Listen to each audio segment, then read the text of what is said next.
로마서 이제 5번째 시간은 자, 이방인의 구원과 이제 이스라엘의 회복입니다. 예. 자, 예수 그리스도를 통해서 하나님의 경륜적인 계획이 이제 집단의 개념으로 보면 유대인에서 이방인으로 넘어왔다 그랬죠. 그게 우리가 지난 시간에 봤던 9장부터 10장이었어요. 그럼 11장은 뭐냐? 이제 다시 그 경륜적 계획이 이제 이방인에서 유대인에게로 넘어올 것이다라는 점을 이제 얘기하는 장이다. 그렇게 이해하시면 됩니다. 자, 그래서 우리 교환을 볼게요. 메뉴에 로마서 9장부터 10장까지 이스라엘이 예수 그리스도를 불신하고 여전히 율법의 의의를 고집함에 따라 의롭게 되지 못했음을 언급하고 있다 이거죠. 반면 이방인들이 믿음으로 의롭게 되어 구원받는 길이 활짝 열리게 되었다. 우리가 지난 시간에 다 살펴본 거예요. 그러니까 예수 그리스도를 통한 하나님의 경륜적인 계획이 이스라엘 민족에서 이방인에게로 전환된 시대가 현재 교회 시대라는 얘기죠. 예. 그러니까 유대인은 이방인은 개개인이 예수 그리스도를 믿을 수 있어요.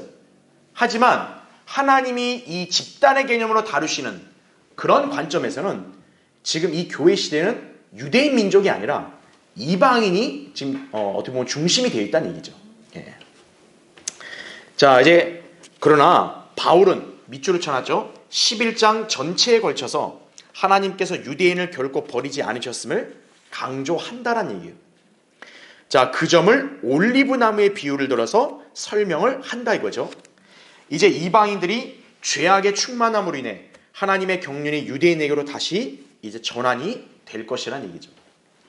그럼 장차 이스라엘은 하나님의 백성으로서의 위치를 회복할 것이고 궁극적으로 살아있는 유대인들이 구원을 받게 될 것이다 라는 점이죠. 그러니까 바울은 로마서 11장에서 이제 바로 그 점을 강조하면서 마무리를 짓는 거예요. 자, 이러한 역사를 이루실 분도 자, 누굴까요? 예수 그리스도란 거죠. 아, 교회 시대에 그냥 구주냐? 그게 아니라 이스라엘의 구속주이신 분이다 이거죠. 예수 그리스도는. 그러니까 이스라엘을 구속하시는 거란 얘기죠. 예. 바로 그 점을 11장에서 이렇게 언급하고 있다는 점을 기억하시면 되겠습니다. 자, 우리 구체적으로 한번 볼게요. 자, 첫 번째, 하나님께서 유대인을 버리셨는가 이거예요. 예. 오늘날 배교한 대다수의 교회들은 그렇다 이렇게 대답한다고요. 그런데 거기 성경 로마서 11장 1, 2절 보세요. 그렇다면 내가 말하노니 하나님께서 자기 백성을 버리셨느냐? 자, 바울이 곧바로 대답하죠. 결코 그럴 수 없느니라 이거죠. 자, 그러면서 바울이 뭘 얘기해요? 나도 이스라엘인이요 아브라함의 씨에서 났으며 베냐민 지파라 이렇게 얘기를 하죠. 예. 자, 우리 교환을 보시면 먼저 그 첫 번째 밑에 바울은 11장을 시작하면서 하나님의 경륜에 있어 매우 중요한 질문을 던지죠. 하나님께서 자기 백성을 버리셨느냐? 바울은 뜸들이지 않고 곧바로 그럴 수 없다 이렇게 대답을 하는 거죠. 그러면 우리는 어떻게 받아들여야 돼요? 아, 이스라엘은 영원히 버림받은 게 아니다. 아, 그래야 성경을 정상적으로 믿는 사람이죠. 그런데 성경은 이렇게 명확하게 기록되어 있는데도 어떤 거예요? 대다수 교회들은 아니라고, 이스라엘은 버림받았다고, 메시아를 죽인 자들이라고, 살인자들이라고. 그럼 오늘날은 누가 중심이냐? 아, 이제 앞으로 교회다 이거죠. 교회가. 네. 천만의 말씀이다 이거죠. 자, 로마서 11장 전체를 이해하는데 핵심적인 사항이 뭐예요? 여기 나온 1, 2절이라는 점을 아셔야 돼요. 네. 하나님께서 자기 백성을 버리지 않았다 이거죠. 왜 바울이 시작을 여기서부터 시작하냐? 이게 이제 앞으로 이제 전환될 하나님의 경륜을 이해하는데 필수적인 내용이기 때문에 그러는 거예요. 예. 만약 이스라엘을 버림받았다면 교회 시대가 끝날 일이 있겠어 없겠어요? 없는 거예요. 교회 시대가 왜 끝나요? 이스라엘 영원히 버림받았으면. 이스라엘은 영원히 버림받지 않았기 때문에 어떤 거예요? 다시 이스라엘을 중심으로 하는 경륜으로 바뀌는 거예요. 다시. 예. 그래서 제가 교환에 거기다 기재해 놓은 대로 로마서 11장을 이해하는데 핵심 사항이에요. 이게 바로. 특히 11장을 어떻게 받아들이냐에 따라서 성경을 문자 그대로 믿는 사람과 그렇지 않는 사람, 즉 전천년주의자 대 후천년, 무천년주의자로 나뉜다는 점을 여러분이 기억하시면 되는 거죠. 자, 우리가 도표에다 제가 밑에 1번에 간략하게 정리해놨죠. 자, 도표를 보세요. 자, 후천년주의, 무천년주의가 약간 정의가 좀 다르다 해도요, 실상은 어떻습니까? 개념이 거의 비슷한 거예요. 예. 그러니까 여러분은 어떻게 나누면 되냐면, 아, 이 사람들은 천년왕국 이후에 예수님이 온다 그래. 천년을 상징적으로 해석해. 그러니까 이 차원이 아니라, 아, 전천년주의자는 성경의 예언을 문자 그대로 해석하며 믿는 사람이고, 후천년, 무천년주의자들은 성경을 제멋대로 해석한 사람들이다. 그냥 이렇게 이해하시면 되는 거예요. 예. 막 쓸데기 없는 그런 뭐 학술적인 말을 써가면서 정의하는 거, 그런 거 여러분 귀 기울일 필요 없어요. 그냥 후천년, 무천년주의자들 한마디로 뭐예요? 성경을 문자 그대로 안 믿는 사람들이에요. 예. 그래서 그 도표를 보면 전천년주의, 예수님이 천년왕국 이전에 재림한다 이거예요. 후천년, 천년 후에 오신다. 무천년, 천년은 없다 이거거든요. 그럼 밑에 보세요. 전천년주의는 성경적인 믿음입니다. 그렇죠? 근데 후천년주의는 뭡니까? 인본주의 개념이 들어가는 거예요. 예. 그러니까 인본주의 바로 뭐냐면 인간이 중심이다 이거죠. 예. 어떤 인간? 교회 다닌 인간들이 중심이다 이거예요. 예. 그래서 어떤 거예요? 교회가 나중에 세상을 이렇게 복음화시킨다 이거죠. 그러면 이제 비로소 이 땅에 진정한 천년왕국이 세워지는 거고, 그 뒤에 이제 누가 오신다? 예수님이 오신다. 이제 이게 후천년주의인 거예요. 무천년주의는 뭡니까? 무슨 예수님이 뭘 오셔? 말도 안 되는 소리. 예수님은 이미 영적으로 여기에 오신 거야. 그럼 이제 앞으로 세상이 어떻게 돼야 돼요? 후천년주의와 사실 거의 비슷한 거예요. 뭐냐? 세상을 변혁시켜야 된다 이거예요. 그 사명을 누가 받았다? 교회가 받았다 이거죠. 그래서 교회가 세상 일에 깊숙이 관여를 해야 되는 거예요. 무천년주의자들은. 예. 왜요? 지금이 교회 시대가 뭐다? 곧 예수님이 통치하는 왕국 시대다. 이게 이제 무천년주의인 거예요. 야, 성경의 천년, 그 천이라는 게 문자적인 거 아니야. 이게 무천년이에요. 그냥 길다. 길다 이거죠. 예수님이 길게 통치한다 이거죠. 어떻게 통치해요? 예수님이 이 땅에 안 계시잖아요. 아, 영적으로 우리 교회 안에 임재해 있다 이거죠. 그러니까 이 교회 시대가 뭐다? 왕국 시대, 예수님 통치하는 시대다 이거예요. 그러니까 이 교회가 가만히 있으면 안 된다 이거죠. 예수님이 왕이니까 이 교회가 어때요? 중심이 돼야 된다. 그래서 교회를 중심으로 세상을 어떻게 된다? 변화시켜야 된다. 이게 무천년주의예요. 자, 그러면 전천년주의와 차이점이 뭐냐? 그 도표를 보세요. 전천년주의는 이스라엘과 교회를 명확히 구분합니다. 이스라엘은 이스라엘이고 교회는 교회다 이건데, 후천년, 무천년주의는 여기서 똑같은 거예요. 교회가 곧 이스라엘을 대체했다 이거죠. 예. 그러니까 아까 얘기한 대로 하나님이 자기 백성 버리셨느냐? 후천년, 무천년주의는 네 이거예요. 이스라엘 버렸다 이거예요. 그러면 이스라엘에게 주어진 모든 복들과 약속들은 어떻게 되는 거냐? 아, 교회가 그걸 대체했다 이거죠. 예. 그러니까 교회가 대체했다 이거예요. 그래서 전천년주의는 뭡니까? 성경을 올바로 나누어서 문자적으로 해석을 하는 거죠. 그렇죠? 근데 후천년, 무천년주의는 뭡니까? 풍유적인 해석을 하는 거예요. 예. 그러니까 성경을 문자 그대로 해석하는 게 아니라 이거를 제멋대로 이렇게 비유적으로 영적으로 해석을 하는 거예요. 예. 그래서 전천년주의는 건전한 교리들을 담고 있는 것이고, 후천년, 무천년주의는 사사로운 해석과 거짓 교리들을 담고 있다는 점을 여러분이 기억하시면 되는 거죠. 자, 잠깐 여기 한번 볼게요. 그래서 기본적으로 이 사람들이 뭐 전천년주의, 이렇게 주의를 붙이잖아요. 그러니까 왜 그러냐면 이 신학대학들이나 교회들이 이거를 성경적 교리로 안 믿고 하나의 이론으로 치부하는 거예요. 아, 그런 주장? 오케이. 그래, 오케이. 그건 니네 주장? 이거죠. 그러니까 주의란 말 붙인 거예요. 그러니까 여러분은 이 주의라는 말을 여러분 사실 이렇게 유념을 하면 안 돼요. 우리는 성경과 비교를 해서 성경에서 말씀하신 것이면 그냥 진리지, 그걸 무슨 이론, 무슨 주의 이렇게 우리가 치부하면 안 된다는 거예요. 그러니까 사실 이런 말도 올바른 건 아니에요. 근데 이제 워낙 이게 고착화됐으니까 우리가 그냥 통용하는 것 뿐이죠. 자, 전천년주의, 후천년, 무천년주의. 아, 예수님이 천년을 기준으로 언제 오시냐? 단순히 이 개념 때문에 나눠지는 게 아니에요. 일반 신학대학들은 그걸로만 나눠요. 근데 여러분은 그걸로 구분하시면 안 돼요. 우리는 여기서 이거를 단순하게 이론을 그냥 받아들인다가 아니라 성경과 비교했을 때 이게 교리적으로 맞으니까 우리는 이걸 수용하는 것 뿐이에요. 그럼 왜 맞냐? 전천년주의는 첫 번째가 뭐냐면 성경의 문자적 해석이에요. 그러니까 문자적으로 해석하니까 결국 뭐를 수용할 수밖에 없냐? 세대주의를 수용할 수밖에 없는 거예요. 네. 그러면 세대주의를 수용하게 되면 결국 어떻게 되는 거죠? 두 번째가 교회와 이스라엘을 어떻게 할 수밖에 없어요? 분리할 수밖에 없는 거예요. 네. 그렇게 되는 거죠. 그런데 후천년 무천년주의자는 뭐냐? 성경을 영적, 은유적으로 해석을 하는 거예요. 그래서 특징이 뭡니까? 전천년주의 노선 어때요? 이 성경의 예언을 해석하는 게 일관성이 있는데 후천년 무천년주의는 일관성이 없어요. 그래서 제각각이에요. 똑같은 교회라도 어떤 거예요? A, B, C 다 다른 거예요. 그래서 왜? 영적으로 해석을 하니까. 두 번째는 이 사람들은 뭡니까? 교회가 곧 이스라엘이다 이렇게 가르치는 거예요. 교회가 이스라엘이다. 그러니까 구약 성경을 볼 때도 어떤 거예요? 이거는 교리적으로 교회와 무관해도 어떤 거예요? 이 사람들은 그냥 고스란히 갖다 쓰는 거예요. 왜? 우리가 이스라엘이니까 이런 거죠.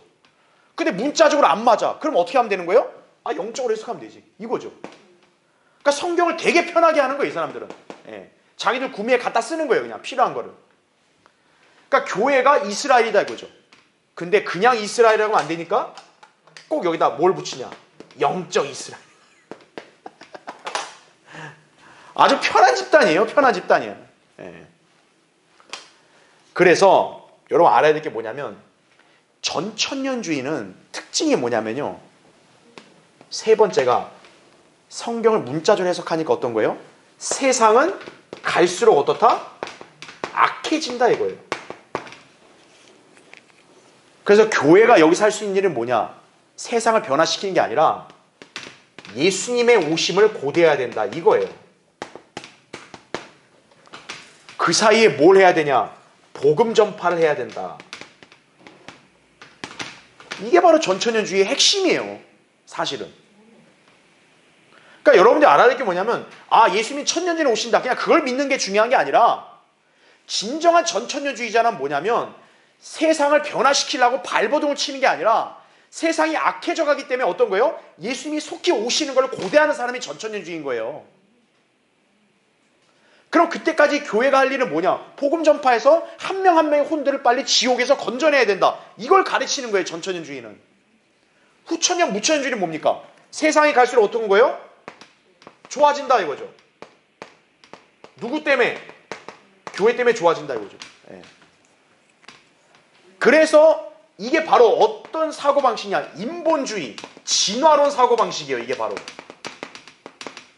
진화론이 뭡니까? 갈수록 진화한다는 거죠. 진화론의 개념이 뭡니까? 세상은 어떤 걸 갈수록 진보하고 좋아진다는 거거든요. 그러니까 후천년, 무천년 교회들은 거기에 편승하는 거예요. 맞아, 좋아져. 근데 그 역할을 누가 한다? 교회가 한다 이거예요. 그러니까 그래프로 본다면 뭡니까? 전천년주의는 세상이 갈수록 엉망이 된다는 거고 후천년, 무천년 세상이 갈수록 어떤 거예요? 다 좋아진다 이거예요. 이렇게 가르치는 거예요. 그럼 뭐가 성경에서 맞냐 이거예요. 이게 맞으니까 우리가 전천년주의를 수용하는 거지. 예수님이 천년전에 온다. 단순히 이걸 믿고 해서 우리가 무슨 이런 이론에 편승한다. 이게 아니에요.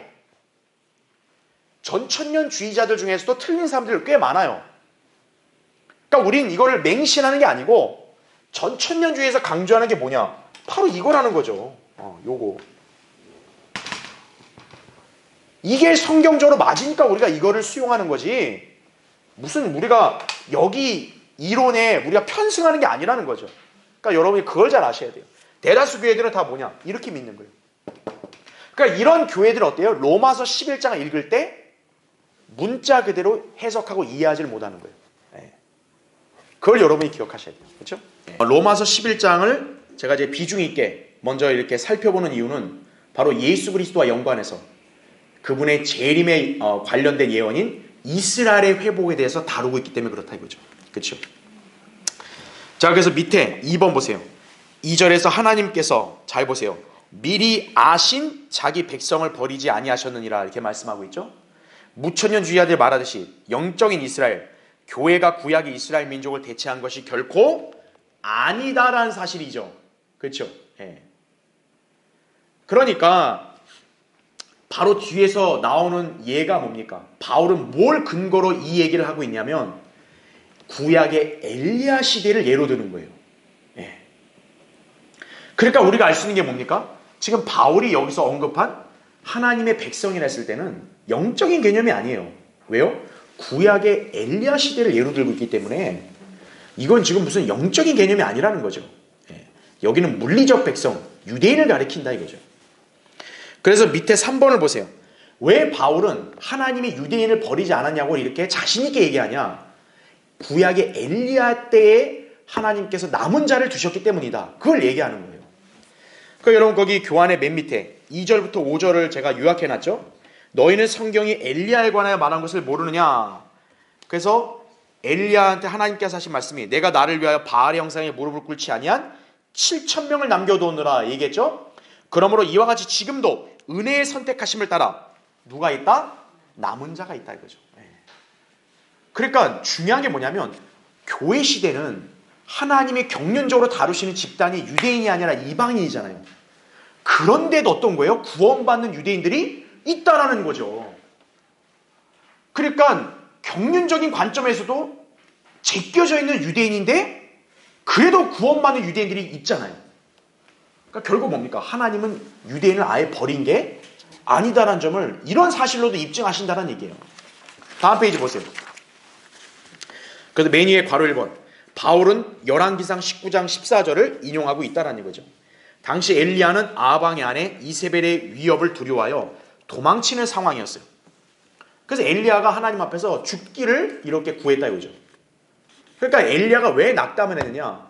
이러한 위협이 닥쳐왔는데 이 현재 북왕국 이스라엘은 모조리 그 아편에 서 있는 바알의 선지자들, 악한 자들 뿐이고 하나님의 선지자는 나밖에 없다고. 엘리야가 그 점 때문에 낙담한 거거든요.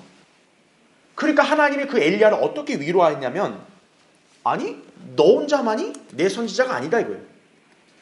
너가 잘 못 봐서 그렇지 하나님께서 어때요? 바알에게 꿇지 아니한 모든 무릎, 바알에게 입맞추지 아니한 모든 이불을 지닌 7,000명을 남겨주셨다고 말씀한 거란 얘기죠. 열왕기상 19장 18절에 나온 대로. 그러니까 엘리야의 관점은 여호와 하나님만을 경외하고 섬기는 선지자는 나밖에 없고 소위 나머지 이스라엘에 있는 선지자들은 다 바알에게 무릎 꿇는 자들이다. 이렇게만 안 거예요. 하나님이 바로잡는 거죠. 아니 너만 내 선지자가 아니라 네가 잘 모르는데 바알에게 무릎 꿇지 않고 타협하지 않은 나의 일꾼들이 있다 이거예요. 그게 무려 몇 명이었다? 당시 7,000명이었다 이거죠. 그러니까 이스라엘 사회에서도 그런 남은 자가 있었다는 거예요. 그 당시 역사적으로도. 그래서 바울은 그 점을 예로 드는 거예요. 그때처럼 지금도 어떻다? 남은 자가 있다는 거예요. 교회 시대에도. 예. 자, 그러면 그 유대인 남은 자들은 조건이 뭐냐 이거죠. 구약은 그냥 이스라엘 백성이니까 택함을 받을 수 있는 건데 신약은 그게 아니잖아요. 그래서 바울이 여기 11장 5절에서 한 말씀이 뭐냐면 은혜의 선택하심이라는 걸 조건을 다는 거예요. 은혜의 선택하심에 따라 남은 자가 있다 이거죠. 그래서 거기 괄호 3번을 보세요. 그래서 여기 바울이 강조한 게 뭐냐면 교회 시대에 유대인 남은 자가 되려면 뭐예요? 은혜로 구원받아야 된다 이거죠. 그래서 거기 밑줄 친 것만 보세요. 오늘날 유대인 남은 자들 예외 없이 행위가 아닌 믿음으로 말미암은 은혜로 구원을 받았기 때문에 선택받은 세대 거룩한 민족이요 독특한 백성이 된 것이다라는 얘기죠. 베드로전서 2장 9절에. 그렇죠? 예. 그러니까 우리가 지난 시간에 봤던 대로 이스라엘이라 할지라도 여전히 율법을 고집하면 어때요? 구원받을 수 없어요. 그럼 선택을 못 받는 거란 얘기죠.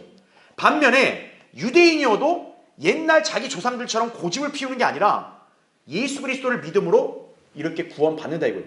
그러면 그 유대인도 택함을 교회 시대에 받는다는 얘기죠. 그러니까 바울은 그러한 소수의 유대인들이 지금 교회 시대에도 있다는 얘기죠. 대표적으로 누가 있어요? 바울 자신이죠. 여기 11장 1절에서 바울이 자기를 뭐라고 얘기해요? 나도 이스라엘인이다 그러죠. 만약에 하나님이 자기 백성을 아예 버렸다면 구원받는 유대인이 있으면 돼요, 안 돼요? 안 되죠. 하나님이 바울 자체를 택하면 돼요, 안 돼요? 안 되죠. 근데 하나님이 이방인의 사도로 누구를 쓴 거예요? 사도 바울, 유대인을 쓴 거예요. 그랬단 얘기는 아무리 교회 시대를 할지라도 하나님은 유대인을 버리신 게 아니라는 점이란 얘기죠. 그걸 우리가 기억해야 한다는 얘기죠. 자, 그래서 바울은 먼저 이 점을 전제로 하고 이제 현재 이스라엘의 상태를 이제 서술하고 있는 거예요. 자, 두 번째 교환 보세요. 이스라엘이 현재 어떤 상태로 돼 있다? 소경됨으로 돼 있다라는 얘기죠. 여러분 거기 11장 잠깐 7절 보세요. 거기 7절과 8절 보면 그러면 무엇이냐? 이스라엘이 구하는 그것을 얻지 못하였고 오히려 선택된 자들이 그것을 얻었으며 잘 보세요. 그 나머지는 오늘까지 어떻게 됐다? 완고해졌느니라 이거죠. 그러니까 방금 바울이 얘기한 대로 은혜로 구원받은 유대인 남은 자들은 선택을 받은 거예요. 교회 시대에도. 그런데 반대로 여전히 고집을 피우는 유대인들은 어떤 거예요? 나머지는 오늘까지도 뭐 어떻게 돼 있다? 완고해져 있다는 얘기죠. 그러니까 정신 못 차린다는 얘기죠, 아직도. 그래서 그 8절을 보면 자, 바울이 이 구절을 인용하는 거예요. 기록된 바와 같으니 하나님께서 그들에게 자, 뭐를 줬다 그래요? 혼미한 영, 보지 못할 눈, 듣지 못할 귀를 주셨느니라고 하였느니라 이렇게 나옵니다. 자, 그래서 우리 교환을 보세요. 비록 현 교회 시대에 이스라엘의 남은 자들이 구원을 받았다 할지라도 한 집단으로서의 이스라엘 민족은 오늘까지 완고해졌다 그랬죠? 그러니까 여기 보면 보지 못할 눈을 가졌다 그랬죠. 자, 보지 못할 눈을 가졌다는 얘기는 소경됐다는 얘기죠. 그렇죠? 자, 진리를 거절한 대가인 셈인 거예요, 이게 바로. 그런데 중요한 게 뭡니까? 하나님께서 유대인을 그렇게 완고하게 내버려 뒀는데 그럼 하나님은 그냥 그걸로 방치하냐? 그게 아니라 그 사이에 하나님은 어떤 일을 하신 거예요? 이방인들을 구원받을 수 있는 기회를 주시는 거예요. 그럼 하나님은 왜 이방인들에게 기회를 줬냐 이거예요. 이방인들이 이뻐서요? 아니에요. 바울이 얘기한 게 뭐냐? 바로 유대인들을 시기나게 만들려고 하나님이 이방인에게 관심을 두신 거란 얘기죠. 그러니까 이방인 입장에서는 자기들이 뭔가 좀 있으니까 하나님이 관심을 가진 게 아니라 유대인 때문에 어떻게 보면 자기들이 덩달아 덕을 본 거란 얘기죠. 그걸 얘기하는 거죠. 그래서 밑에 1번 보십시오. 아까 우리 7, 8절 읽었는데 이 말씀은 이사야 29장 10절의 인용이다라는 얘기죠. 자, 시간이 없으니까 내가 찾지는 않겠는데요. 괄호 1번 보세요. 이사야 29장 10절에서는요. 어떤 표현이 나오냐면 눈을 감기게 하셨다고 나와요. 눈을 감기게 하셨다. 이것은 선지자들과 치리자들과 선견자들과 관련해서 하신 말씀입니다. 그러니까 현재까지 이스라엘에는 누가 없는 거예요? 선지자가 없는 거예요. 그러니까 구약에서의 예언을 하나님께서 어떻게 성취해 나가셨냐면 이들이 메시아를 거부했잖아요. 그렇죠? 그러니까 하나님은 어떤 거예요? 더 이상 유대인들에게 선지자들을 허락하지 않으신 거예요. 그러니까 선지자들을 통해서 하나님 말씀을 받는 게 유대인들이었잖아요. 그러니까 유대인들은 결국 하나님 말씀을 제대로 받지를 못하는 거죠. 그래서 이스라엘은 그러면 언제까지 선지자들이 없냐 이거예요. 영원히 없냐? 그게 아닙니다. 요한계시록 7장과 11장에 보면은 대환란 때 이제 선지자들의 역할을 수행할 사람들이 나타나는 거죠. 여러분이 잘 아는 누굽니까? 모세와 엘리야가 대환란 때 두 증인으로 나타나서 활동하죠. 그렇죠? 그뿐만 아니라 14만 4천 명 택함받은 이스라엘 사람들도 어떤 거예요? 대환란 때 활동을 하는 거죠. 그러니까 이제 대환란 때는 어때요? 다시 경륜이 이스라엘로 바뀌니까 이제 이스라엘에게 해당되는 선지자들이 나오는 거죠. 그런데 그 이전은 경륜이 이스라엘의 중심이 아니기 때문에 선지자들이 없는 거예요. 그러니까 이들은 어쩔 수 없이 어떤 거예요? 지금 소경된 상태로 있을 수밖에 없는 거란 얘기죠. 그래서 밑에 괄호 2번 보세요. 하나님께서 이스라엘을 그들의 불신으로 말미암아 선지자들을 주시지 않음으로써 소경으로 만드셨을 뿐만 아니라 하나님의 말씀 또한 깨닫지 못하게 하셨다는 얘기죠. 그래서 이들은 뭡니까? 빛을 거부했기 때문에 어둠 가운데 있는 거죠. 여러분 어때요? 소경 자체가 뭡니까? 빛을 못 보는 거잖아요. 그러니까 이스라엘이 바로 그런 상태와 똑같다는 얘기죠. 지금. 물론 이것은 이스라엘만 해당되는 게 아니라 오늘날 예수 그리스도를 거부한 구원받지 않은 죄인들 다 똑같은 거죠. 세상의 빛이신 그분을 거부했기 때문에 어떤 거예요? 그들 역시도 어둠 가운데 있는 거죠. 여전히. 자, 밑에 2번 보십시오. 자, 그래서 9절 10절에는 이런 말씀이 또 이렇게 나와요. 그들의 식탁이 그들에게 올무와 덫과 거치는 것과 봉이 되게 하시고 그들의 눈이 어두워져서 보지 못하게 하시고 그들의 등이 항상 굽혀지게 하소서, 이렇게 나오죠. 여러분 이 구절만 액면으로 보면 뭔가 좀 저주를 비는 것 같잖아요. 그렇죠? 자, 이 구절은 시편 69편 22절 23절을 인용한 거예요. 근데 시편 69편은 역사적으로 누가 얘기한 거냐면 다윗이 얘기한 겁니다. 그러니까 다윗이 자기 원수를 향해서 하나님 앞에서 이들이 이렇게 되게 해달라고 기도하는 거예요. 자, 그런데 중요한 거는 시편 69편은 단순한 다윗의 푸념이 아니죠. 이거는 예언의 장입니다. 어떤 예언의 장이냐? 예수 그리스도의 십자가 사건을 예언하는 장이에요. 69편은. 그래서 69편의 화자인 다윗은 예언적으로 사실 누구를 가리키는 거예요? 예수 그리스도를 가리키는 겁니다. 그랬다는 얘기는 지금 여기 다윗의 이 기도는 사실 예언적으로 누구의 기도라고 우리가 볼 수 있는 거예요? 예수 그리스도의 기도라고 볼 수 있는 거예요. 그럼 예수 그리스도도 이 원수들을 위해서 이렇게 되게 해달라고 사실 기도하셨다는 얘기죠. 자, 예수 그리스도의 원수가 누굽니까? 그 당시 초림 때 그분을 십자가에 못 박은 유대인들이란 말이죠. 바로 유대인 민족을 위해서 이렇게 해달라고 기도하신 예언이다. 그렇게 이해하시면 됩니다. 그래서 제가 괄호 1번을 설명했고 괄호 2번 보세요. 자, 제가 방금 이 설명하니까 여러분이 의아할 수도 있어요. 아니 예수님이 십자가 못 박히셨을 때 뭐라고 했어요? 아버지 저들을 용서해달라 그랬잖아요. 아니 예수님은 십자가 현장에서 분명히 용서를 기도했는데 이게 어떻게 예수님이 하신 기도냐고 이렇게 의아할 수 있어요. 근데 여러분이 여기서 올바로 구분하셔야 됩니다. 예수님이 누가복음 23장 34절에 저들을 용서해달라고 하면서 자기들이 하는 것을 알지 못하나이다 이렇게 기도했잖아요. 이거는 그분을 둘러싼 개별적인 죄인들을 위해서만 기도한 거예요. 그러니까 예수님이 용서해달라고 했을 때는 이스라엘 민족 전체라기보다는 사실 어떤 거예요? 그분을 대적하는 그 죄인들 개개인, 그들이 몰라서 그러는 거니 용서해달라고, 사실 이러한 성격으로 기도한 거라고 보시면 되는 거예요. 반면에 이스라엘을 민족적으로 대하실 때 어떤 거예요? 예수님이 하신 기도는 시편 69편의 성격과 맞는 거죠. 즉 뭐냐면 하나님이 그 이스라엘 안에서도 회개하는 죄인들은 용서하셔야 되잖아요. 용서를 하지만 민족적인 개념으로 볼 때는 이스라엘 민족 사실 자체는 뭡니까? 메시아를 거부한 거 아니에요. 그리고 메시아를 오히려 죽였잖아요. 그러니까 민족적으로 대할 때는 예수님의 기도의 성격은 시편 69편에 나온 다윗의 기도와 같다고 그렇게 보시면 되는 거죠.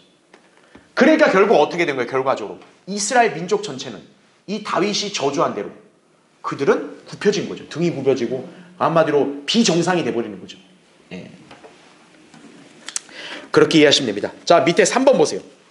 그럼 바울이 11절 11절에서 또 어떤 얘기를 하냐? 자, 이스라엘은 믿지 않음으로 실족했어요. 그러면서 뭐라 그래요? 그들의 실족으로 구원이 누구에게 이르렀다? 이방인들에게 이르렀으니 이는 그들로 뭐하게 하려 함이니라고 나와요? 시기하게 하려 함이니라 이거죠. 그들의 실족함이 세상의 부요함이 되고 그들의 쇠퇴가 이방인들의 부요함이 되었다면 하물며 그들의 충만함은 어떠하겠느냐 이렇게 말씀하고 있죠. 자, 이스라엘이 주는 유익과 회복을 말하고 있는 거죠. 그렇죠? 자, 맨 밑에 괄호 1번 보세요. 유대인들의 소경됨과 실족은 하나님께서 조장하신 게 결코 아니죠. 칼빈주의자들의 논리에 따르면 어떤 거예요? 하나님이 그들을 영원전부터 이렇게 실족하도록 예정했다. 이렇게 된단 말이에요. 그게 아니라는 거예요. 하나님이 조장한 게 아니라 이스라엘이 본인들이 그렇게 자발적으로 거부한 거죠. 그래서 그들이 실족했어요. 그 다음 페이지 보세요. 자, 그럼 하나님께서는 그들이 불신을 하니까 하나님이 이스라엘을 향해서 가지신 계획을 실행할 수가 없잖아요. 그럼 하나님 입장에서는 이걸 가만히 있어야 돼요? 그게 아니라 하나님께서는 그것을 계기로 해서 어때요? 이참에 이방인들을 구원받을 수 있도록 그렇게 기회를 주셨다는 얘기죠. 예. 자, 그런가 하면 어때요? 이방인들이 이제 구원을 받게 되면 유대인들의 입장에서는 어떤 생각이 들겠어요? 하나님은 누구의 하나님이라고만 알고 있었어요? 저기 이스라엘의 하나님으로만 알고 있었단 말이에요. 하나님은 우리 이스라엘만 다뤄야 되는데 지금 하나님은 오히려 우리를 거부하고 이방인을 다루고 계시네? 그러면 이스라엘의 입장에서는 질투와 시기가 나야겠죠. 하나님은 바로 그걸 의도하셨다는 얘기예요. 예. 자, 그래서 괄호 2번 보세요. 그러니까 유대인들이 실족함으로써 오히려 누가 부유해진 거예요? 이방인들이 부유해진 거예요. 예. 자, 그래서 우리가 여기 11절, 12절의 말씀은 여러분이 두 가지로 나누어서 적용하시면 돼요. 영적으로, 물질적으로 나눠 적용하면 돼요. 즉 뭐냐면, 자, 이방인들이 부유하게 됐다 그랬잖아요.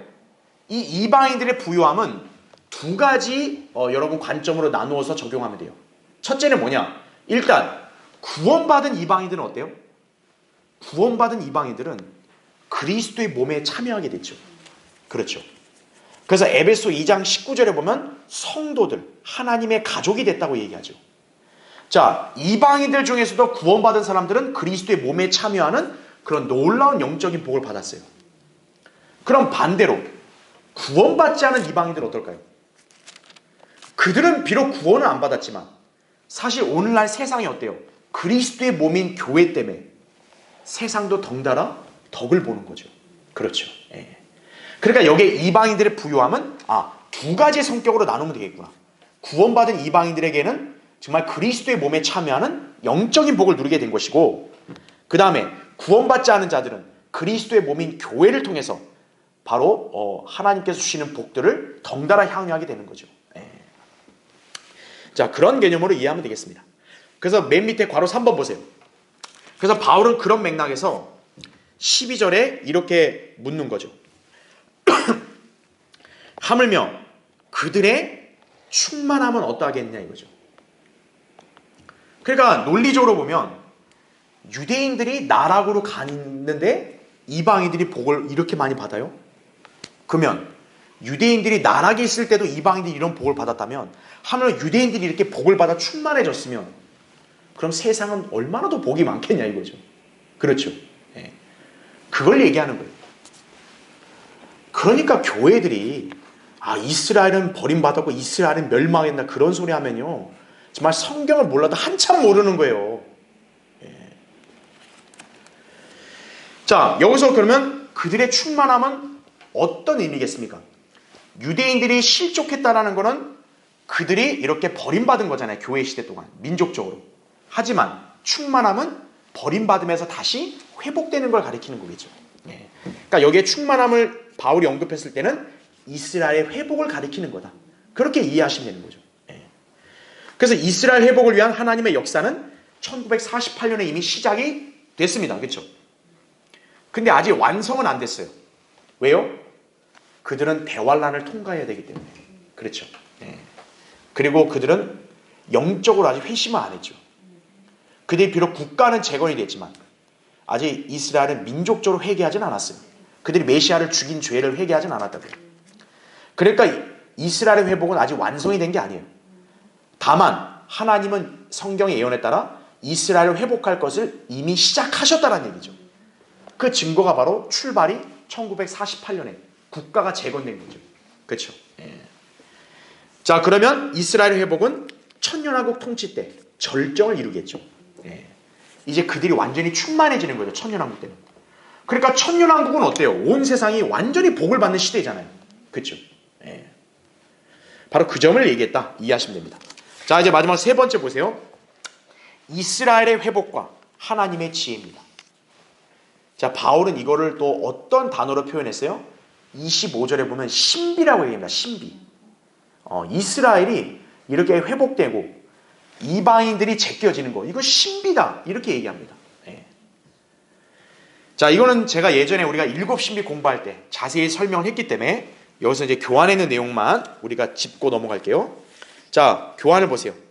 거기 밑에 세 번째 교환을 보면 이스라엘은 사도행전에서 한 민족으로서의 복음을 듣고 구원받을 수 있는 기회를 거절함으로써 버림받았죠. 이방인들이 한 집단으로서 복음을 듣고 구원받음으로써 하나님과 화해하는 계기가 되었다라는 얘기죠. 이 점에 관해서 바울은 올리브 나무의 비유를 들어 설명하고 있다는 얘기죠. 자, 그래서 우리가 11장 거기 17절부터 24절은 이게 건너뛸 거기 때문에 잠깐 제가 이제 교환해서 설명을 드릴게요. 로마서 11장에 올리브 나무의 비유를 하고 있는데, 자, 이것은 어떤 의미로 여러분 이해하셔야 되냐면, 올리브 나무에서는 뭐가 납니까? 올리브 기름이 나죠. 기름은 뭐를 예표합니까? 성령을 예표합니다. 그렇죠.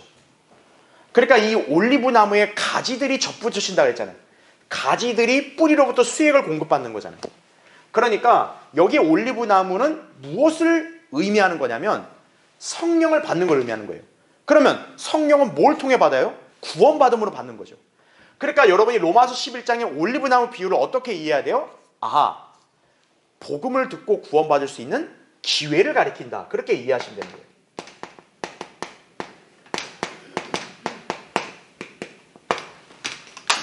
복음을 듣고 구원받을 수 있는 이 기회가 주어지는 것을 올리브 나무에 접붙여지는 걸로 그렇게 이해하시면 된다는 얘기죠. 자, 그러면 여기서 이 올리브 나무가 두 가지가 나와요. 먼저 참 올리브 나무가 나옵니다. 그렇죠? 반면에 돌 올리브 나무가 나옵니다. 이거는 간단해요. 참 올리브 나무는 어느 민족을 가리켜요? 이스라엘을 가리키는 거예요. 왜냐? 하나님은 이스라엘을 그분의 백성으로 택했기 때문에. 그렇죠? 네. 하나님의 백성이 진정한 올리브 나무인 거죠. 반면에 이방인은 뭐와 똑같다? 돌 올리브 나무. 그러니까 아무짝에도 쓸모없는 거예요. 그런데 중요한 게 뭐냐면 이 집단 안에 있는 개개인들이 있죠. 개개인들. 그렇죠? 이 집단 안에 있는 개개인들을 가지들로 비유하는 거예요. 예, 가지들.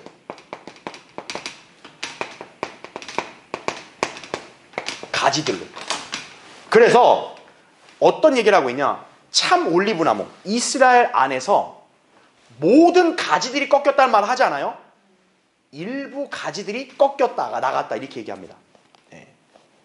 그러니까 그 꺾여나간 가지들은 뭡니까? 예수 그리스도를 거부했기 때문에. 그래서 그 자리에 누가 접붙여졌다고 얘기해요? 돌올리브 나무의 가지들. 그러니까 접붙여진 돌올리브 나무 가지들은 예수 그리스도를 믿고 구원받은 이방인들을 가리키겠죠.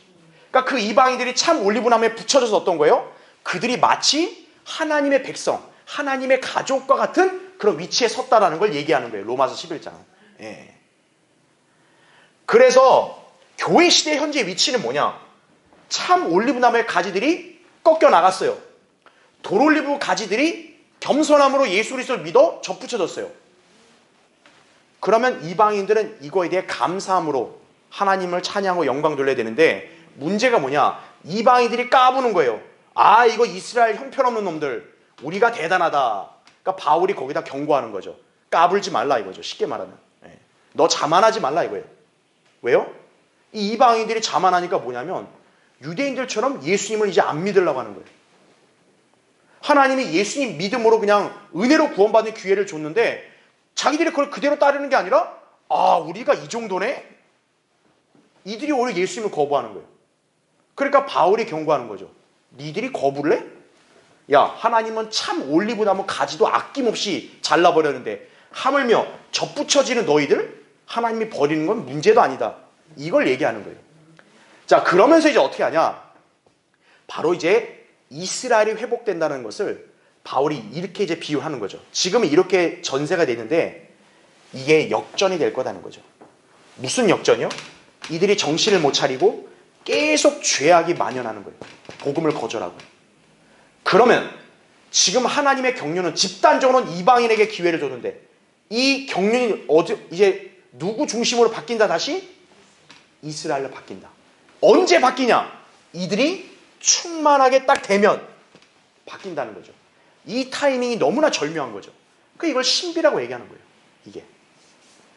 그래서 바로 이게 언제 일어나냐? 이제 교회 시대가 끝나면, 교회가 휴거되면 경륜의 중심이 바뀐다는 거죠.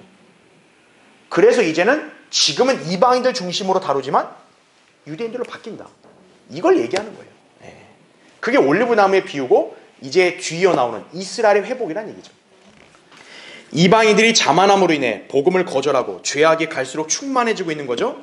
하나님께서는 다시 유대인들을 이제 한 민족으로서 다루기 시작하셨다는 얘기죠. 그래서 바울은 그 조짐이 바로 뭐냐? 1948년 이스라엘 회복이라는 얘기죠. 이스라엘은 거의 잊혀져 가고 있는 것처럼 보였는데 마침내 한 국가가 하나님이 약속한 땅에 세워져 버린 거예요.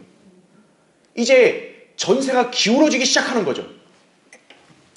그래서 이러한 역사는 재림 때 유대 민족이 완전히 회심하게 될 때 이제 절정에 달하게 될 것이고, 예수님께서 돌아오실 때 그들은 전무후무한 생명을 누리게 될 것이다라는 얘기죠. 그게 사도행전 3장 19절부터 21절에 나온 말씀이고, 또 거기 뒤에 있는 구절 에스겔도 우리가 다 살펴봤던 거죠. 바울은 이거를 신비라고 했다라는 얘기죠. 자, 그럼 밑에 1번 보세요. 거기 25절 보면, 형제들아 너희가 스스로 지혜 있는 체하지 않게 하기 위하여 이 신비를 너희가 모르기를 내가 원치 아니하노니, 이는 잘 보세요. 이방인들의 뭐가 차기까지는요, 충만함이 차기까지는 이스라엘의 누가? 일부가 완고하게 된 것이 아니라 이스라엘 전체가 아니에요. 일부라고 바울이 얘기하는 거예요. 왜냐? 교회 시대에 유대인 구원받은 사람들이 있으니까. 그러니까 일부라 얘기한 거예요. 언제까지 일부가 완고해요? 이방인들의 충만함이 찰 때까지. 그럼 그걸 거꾸로 바꾸면 이방인들의 충만함이 차면 이스라엘의 완고함도 이제 마침내 풀리게 되는 거예요. 그걸 얘기하는 거예요. 자, 이걸 정리해보면 괄호 1번, 이스라엘은 민족적으로 영적인 소경이 되었죠. 하지만 부분적으로만 그러하다. 이건 제가 설명했고, 괄호 2번, 이제 이방인들의 죄악의 충만함은 거의 다 찼다 이거죠. 이제 곧 휴거가 일어나죠. 그때 우리 주 예수 그리스도께서는 그리스도의 몸인 교회를 이 땅에서 취해 가실 것이다 이거죠. 그러면 이후엔 어떤 거예요? 하나님이 대우하는 방식이 완전히 달라지는 거예요. 이제는 유대인을 더 중시하더라는 거죠. 그래서 괄호 3번, 밑줄 쳤죠. 대환란 끝에 예수 그리스도께서 돌아오시면 모든 살아남아있는 유대인들은 그들의 메시아께서 영광스러운 몸을 입고 오시는 것을 볼 것이다라는 거죠. 그때 그들은, 자, 이게 중요합니다. 민족적으로 죄들이 용서받는다 이거죠. 그러니까 교회 시대는 개개인만이 예수님 믿었을 때 죄사함 받았는데, 이제 재림 때는 어떤 거예요? 이스라엘 이제 민족 전체가 이제는 죄사함을 받는 거예요. 그리고 예수 그리스도를 자기들의 주와 구주로 받아들일 것이다라는 얘기죠. 그래서 괄호 4번 보세요. 그 이후에 하나님께서는 그분의 백성인 이스라엘 민족과 함께 마침내 뭐를 맺는다? 새 언약을 맺으실 것이다. 이게 우리가 예전에 공부했던 뉴 카비넌트가 되는 거예요. 뉴 카비넌트. 그래서 맨 밑에 괄호 5번은 이제 이스라엘은 미래의 모든 민족의 으뜸이 될 것이라는 얘기죠. 그런데 중요한 건 뭡니까? 지금 바로 그렇게 될 수 없어요. 왜? 이스라엘은 먼저 죄를 회개해야 되는 거예요. 그리고 하나님이 그들의 회개에 따라 용서해 주셔야만 이스라엘의 그런 위상을 회복할 거란 얘기죠. 이게 재림 때 있을 일이라는 얘기죠. 자, 그래서 다음 페이지 보세요. 마지막. 그래서 이번에도 26절에 자, 바울이 아예 절정을 찍죠. 그리하여 온 이스라엘이 구원을 받으리라 나오죠. 네.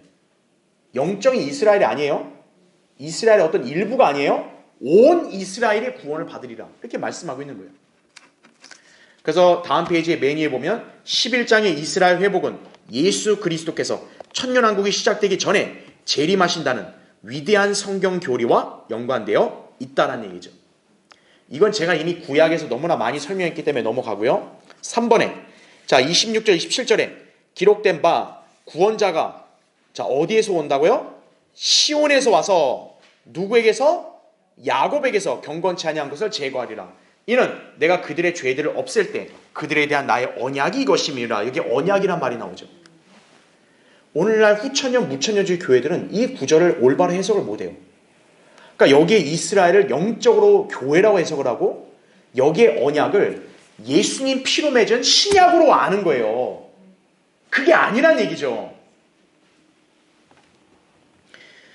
자, 거기 이제 그 내용들은 여러분 다 참조하시면 되고 괄호 3번에 밑줄 친 것만 보세요. 자, 여기 야곱이라 했을 때는 이거는 절대 교회가 아니라고요. 자, 이스라엘인데 이스라엘과 재림 전에 무슨 언약을 맺는다? 새 언약, 뉴 카비넌트를 맺는다 이거죠. 자세한 구절은 예레미야 31장 31절 37절 나오죠. 말하자면 이스라엘이 주 하나님 앞에서 민족을 형성하는 일은 영원히 끊어지지 않을 거란 얘기죠. 하지만 이스라엘의 민족적인 죄는 예수 그리스도께서 돌아오실 때까지 없어지지 않는다란 얘기죠. 예. 그래서 마지막 4번은 거기 제가 교환에 정리한 내용만 여러분 참조하시면 돼요. 그러니까 30절부터 32절이 뭡니까? 자, 이방인들이 하나님을 믿지 않다가 자비를 입어서 믿었단 말이에요. 그렇죠? 예. 근데 하나님께서 어떤 거예요? 이제 믿지 아니한 것은 자비를 통해서 그들을 믿게 하려 함이라는 거죠. 이방인들도 그렇게 했다면 유대인들이야 그렇게 못할 이유가 없다라는 거예요. 자, 그래서 이러한 말씀은 천년왕국 때 극명하게 성취가 되죠. 그리고 천년왕국 때 뭡니까? 유대인들도 참여하고 이방인들도 참여하죠. 예. 그들이 모두 하나님의 자비를 받는 거죠. 예. 자, 나중에 하나님께서는 온 세상에 그렇게 하실 거라고 지금 바울이 여기서 미리 예고하고 있는 거예요. 그러면서 바울이 감탄하듯이 얘기하는 게 뭐예요? 33절에 나온 대로 깊도다 하나님의 지혜와 지식에 부유하며 이거죠. 그걸 어찌 헤아리겠냐 이거예요. 하나님의 경륜이 이렇게 놀랍게 안배가 돼서 이렇게 흘러가는 거를 어떻게 인간의 이성으로 헤아리겠느냐 이거예요. 우리가 할 수 있는 건 뭐예요? 성경에 기록된 대로 믿어야죠. 아이고 이스라엘은 버림받았어. 교회가 최고야. 헛소리 하고 있는 거예요. 그런 사람들은 로마서 11장을 제대로 봐야 되는 것이에요. 여러분들은 하나님의 경륜적인 계획, 이방인들이 구원을 받을 동안 이스라엘이 불신함으로 완고하게 됐고 다시 어떻게 이스라엘로 경륜이 바뀌고 이스라엘이 어떻게 회복되는지 이 흐름을 여러분 잘 기억하셔야 합니다.